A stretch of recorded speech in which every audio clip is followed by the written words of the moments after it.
প্রশ্ন করলে আজকে কিছু প্রশ্ন করবো তোমাক। আরামে একটু পুকুর পাড়ে বাতাসে বসে রয়েছি, তোর লেগে তাও শান্তি নাই। প্রশ্ন কর শুনে। আব্বা মাছ পানির থেকে কে? তে মাছ পানির থাকবি নাকি পাড়ের পার থাকবি? পাড়ের পার থাকলে মানুষের পুকুরের মাছ তোর মতো যাইরি চল লিয়ে গেল নে, এই জন্য পানির থাকে। ও আব্বা বুঝছি, তাহলে আমার আর একটা কথা শোনো। আর একটা কথা আবার কি কব ক শুনি। আব্বা মুরগি ডিম পারে কে?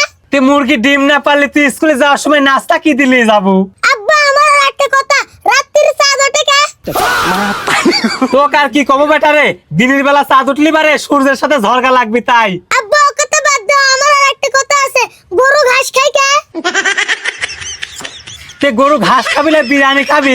গরু যদি বিরিয়ানি খেতো তাহলে আর দুধের দাম দিয়ে পারতো না। আচ্ছা আব্বা মানুষ ঘুমাসে কে? মানুষ ঘুমাসার কারণ কি বেটা শুনবো? তোর মতো সবারই জারি ছল আছে, বাপে খালি প্রশ্ন করবি, এই জন্য রাত্রি ঘুমাসার সময়। ও বুঝছি আব্বা, তাহলে কত মোবাইলের চার্জ শেষ হয়ে যায় কে? না বেটা, তোর জ্বালা এই যে বাতাস তার মধ্যে গরম ধরে যাচ্ছে, এইসব আজব প্রশ্ন বাদ দেবো তুই। না আব্বা আমার আর একটা প্রশ্ন আছে, আকাশ নীল কে?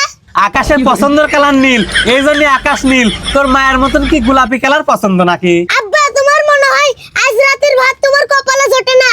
কি জন্য রে বেটা আমার রাত্রির ভাত কপালে নাই? তুমি আমার মা একলে কথা কইছো, আমি মা একজা কয়া দেব। না রে বেটা কইস না রে বেটা, তোর যতক্ষণ মন চায় প্রশ্ন কর, তাও কইস না তোর মায়ের।